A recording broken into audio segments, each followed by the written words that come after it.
Sabemos que todo lo que dijiste crea la cuestión de lo que estuvimos hablando anoche sobre lo que es la verdadera estrategia, lo que casi nadie fuera de ti que vive entiende esta cuestión.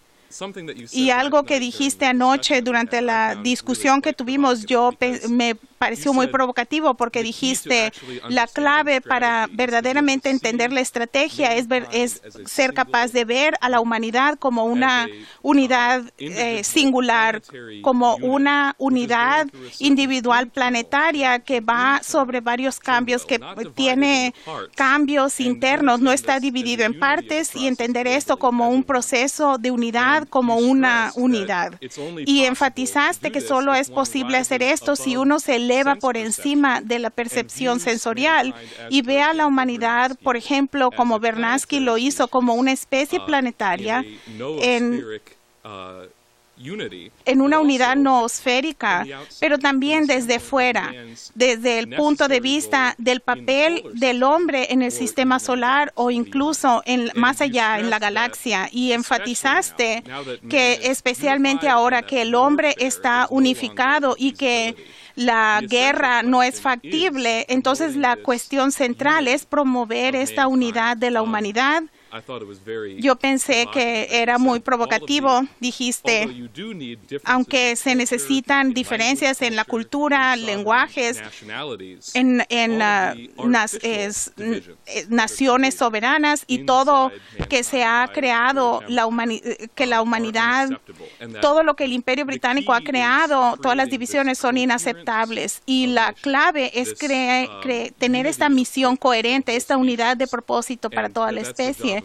Y ese es el verdadero trabajo de un verdadero estratega, es definir el futuro, definir de que el hombre debe estar unificado desde arriba para abajo y tener una coherencia a la humanidad como una unidad.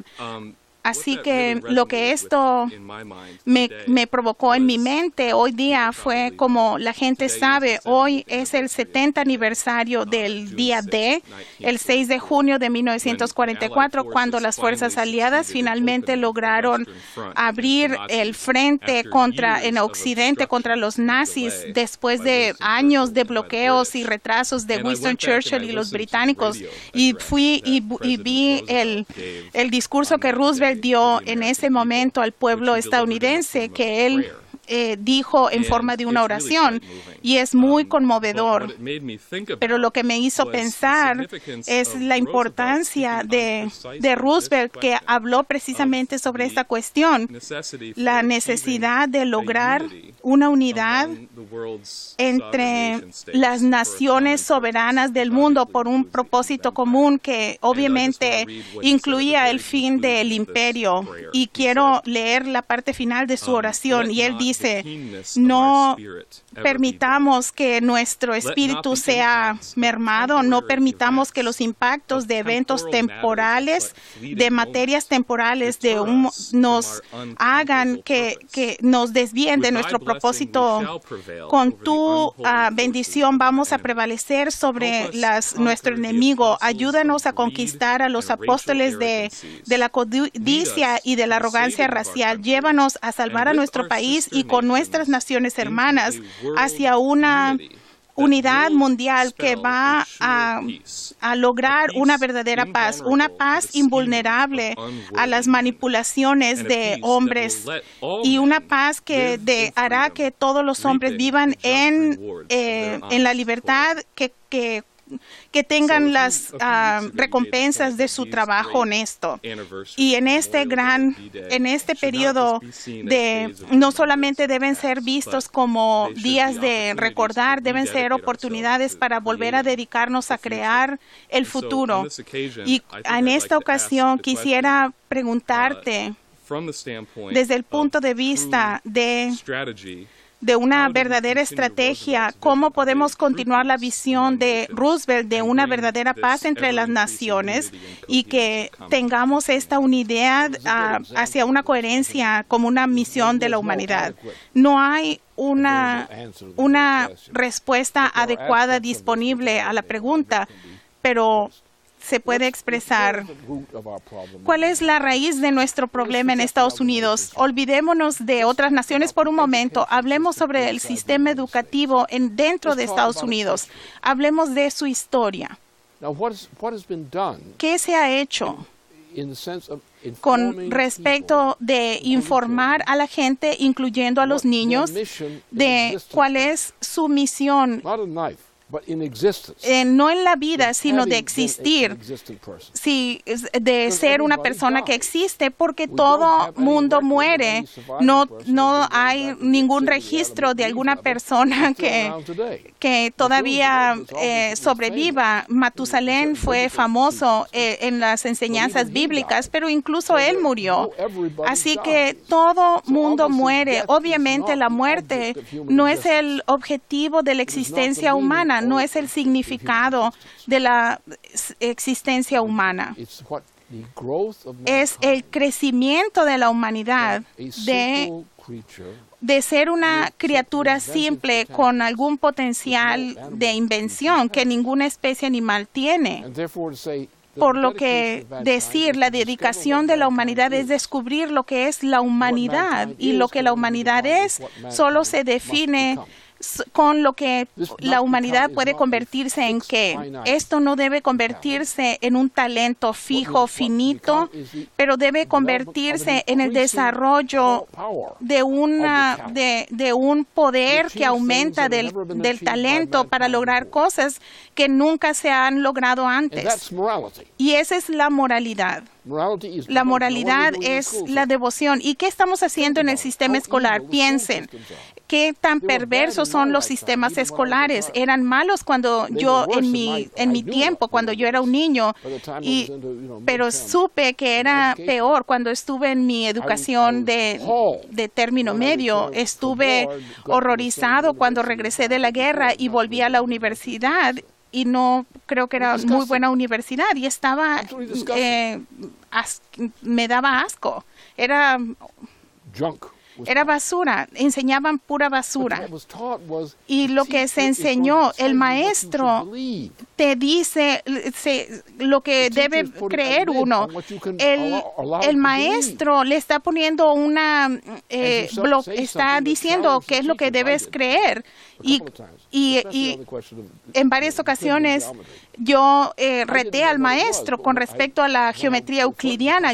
Cuando el tema nos enseñaron y sabía sobre la geometría, pero no sabía sobre la geometría euclidiana, y vi que era una basura, y fue uno de los dos que... Y me dijeron, ¿qué piensas que es geometría? Y yo lo dije, y vi que en las estructuras metálicas que tienen metales, que tienen perforaciones, y esas estructuras son más poderosas, por lo que como esto es una forma más poderosa de construir cosas, incluyendo rascacielos y los edificios de acero que tienen el marco de acero que tienen, y todo el sistema escolar. Decían, esto es una locura, esto no es geometría. Sabemos lo que es la geometría euclidiana, lo sabemos. Y en la escuela secundaria habían más clases de geometría, y en la universidad enseñaban más idioteces. Y toda la idea de la matemática en lugar de la ciencia es lo que me estaban enseñando en las universidades. Y encontrábamos en lugares relativamente oscuros que eran los que mandaban, que promovieron a unos grandes científicos, pero la gran cantidad de la población estadounidense es increíblemente estúpida. ¿Por qué? Por una gran razón, porque son cada vez más estúpidos, porque sus maestros son estúpidos. Por lo tanto, cada generación de niños son más estúpidos, porque los maestros son estúpidos. La instrucción, todos los manuales de la educación, del sistema educativo de los maestros se basan en esto. Les enseñamos lo que ustedes deben creer, en lo que deben creer. Si no enseñan eso, te vamos a dar una mala calificación. Y esto es lo que sucede, por lo que ven cuál es el punto. Esta es una influencia británica, no es una influencia estadounidense. Veamos en la colonia de la Bahía de Massachusetts, nunca fue así. Lo mejor de la revolución estadounidense no fue así. Siempre fue la idea del progreso, de ir a una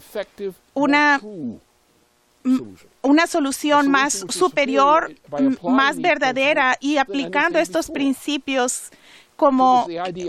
Así que la idea del progreso per se es una expresión de cuál es el significado de la vida humana per se, de hacer siempre algo que hace que la humanidad sea más exitosa, de cualquiera que sea su intención mística, y podemos usar la química que ahora es casi ilegal. No se usa la química en un sentido real, pero ese es el problema. Lo que necesitamos hacer es tener abordar esto de una manera nueva para darle marcha atrás. Y tomemos la comparación. Por ejemplo, la región transatlántica. ¿Cuál es la política educativa en la región transatlántica? Es degenerada. Cada vez está más degenerada. Hay algunos casos aislados de científicos competentes, pero la población en general es estúpida y se está volviendo más estúpida cada vez. ¿Por qué? Porque el sistema educativo es un sistema, es un síntoma, no es la causa. Es la causa del sistema del gobierno. No ha habido progreso en la tecnología y la productividad en la economía estadounidense desde principios de los 1970. Ni una pulgada. El progreso neto es cero. Hemos ido hacia atrás per cápita. Las condiciones de la vida, veamos esto que tenemos en California. Hay gente que vive en estas chozas, en esa parte, en el área de San Francisco. Son como lo que sucedió. Es que la burbuja especulativa de bienes raíces sacó a la gente de donde vivían en esas zonas pobres, los sacó de su casa y después les compraron esto y les subieron el precio y todavía son chozas, cabañas. ¿No es eso un ejemplo de cuál es la moralidad en San Francisco? Que la ciudad, la organización que toma a la gente que vivían en lugares poco tolerables y ahora dicen, estas son mansiones, estas son las nuevas mansiones, y los tontos el nuevo tonto que viven en estas chozas y no van a ninguna parte. Esto es en San Francisco. Esta es la política de San Francisco. Es muy difícil educar a una persona en San Francisco. Hay que encontrar gente como a los chinos o a los mexicanos o algo. Ellos tienden a ser inteligentes, pero la persona típica de San Francisco, desde que se olvidaron de qué sexo son, abandonaron su identidad sexual y buscan cosas que ya ni tienen sexo. Ahora adoran a las drogas, se casan con las drogas, son prácticamente drogadictos. No los quieres tocar. Seguramente apesta tanto su aliento porque están tomando tantas drogas que ni se han descubierto. Así que lo que sucedió es que ha llegado el momento, junto con el momento apropiado, de echar a Obama de la presidencia ahora, echar a todo el programa de la presidencia. Yo he presentado un programa de 4 puntos que se basa totalmente en la intención de la Constitución Federal de Estados Unidos. Algunas cosas son explícitas allí, los principios los presentaron, por ejemplo. Mi gran amigo hizo eso? Alexander Hamilton. Hamilton presentó la ley de la economía de Estados Unidos como el principio de la Constitución. Fue el principio de la Constitución. Pero lo que sucedió es que mucha gente, incluso presidentes, y había más a menudo presidentes que eran malos, vagos, que los que eran buenos. Y él dijo, no, vamos a cambiar nuestros bienes por ganancias de estado por estado. Y este sistema, esta política de economía de estado por estado destruyó a Estados Unidos hasta que hubo dos presidentes que cambiaron eso. Monroe y John Quincy Adams. Entonces había zorrillos británicos que apestaban mucho, como Jackson, Andrew Jackson, que era un ignorante cretino, y Van Buren, que era el disque sabio de Manhattan, que representaba los intereses europeos, británicos, que destruyeron y arruinaron lo que era Estados Unidos. No hubo progreso en Estados Unidos de ninguna ganancia neta desde el momento en que Jackson subió a la presidencia hasta que Abraham Lincoln llegó a la presidencia. Y hubo todo un periodo de farsantes. Y hubo unos cuantos presidentes que fueron genios, como Franklin Roosevelt. ¿Y qué tenemos desde mi amigo Bill Clinton? Hizo buenos esfuerzos. No era una persona mala. Tenía sus problemas que quería con su vicepresidente y que quería resolverlo con otras cosas, pero ahora está bajo presión. Pero en general, Reagan era una persona decente y muy competente. Si no hubiese tenido toda esa mierda que lo rodeaba, tenía buenas intenciones. Pero en general hemos tenido una mierda por presidentes. Y el peor son los últimos dos presidentes, los peores que nos han echado a Estados Unidos. Así que la cuestión, ¿cuál es? ¿Qué es la verdad? ¿Cuál es la misión? Es la cuestión de cómo vamos a entender que el destino de la humanidad no es ser bueno como nuestros padres, sino ser mejores. Esto no sucede con cada familia, pero si tenemos un efecto neto entre las familias de la población, entonces la humanidad va a progresar. Y sabemos que el principio es el progreso en este sentido.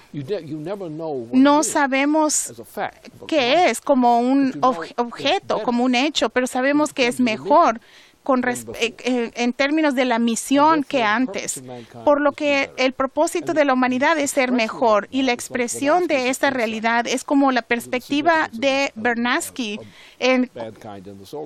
con respecto a la humanidad en el sistema solar, que la humanidad es capaz de ejercer una forma de poder, una cualidad de poder que es superior a la del Sol. Sabemos por lo que la habilidad del hombre es utilizar estas tecnologías, estos descubrimientos de principios que son más poderosos que los que hay en el sistema solar hoy y serán en el futuro.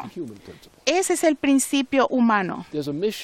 Hay una misión que dentro de este universo no hemos localizado, no sabemos el nombre propio, pero tenemos una aproximación buena sobre lo que la humanidad puede entender del sistema solar y qué hay más allá, porque hay la galaxia es más poderosa que el sistema solar, así que no debemos tratar de estar en posición de manejar el sistema solar, pero eso no es suficiente.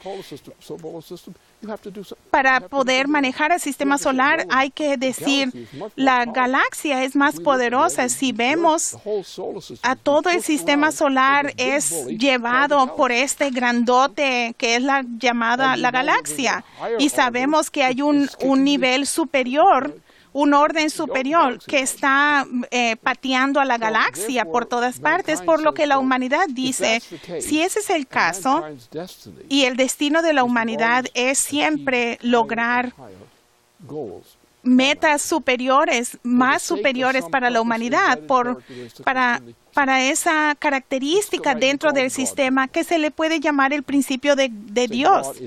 Dios nos demanda que crezcamos. No sabemos por cuánto tiempo va a seguir, pero tenemos una muy buena idea de que va a ser permanente.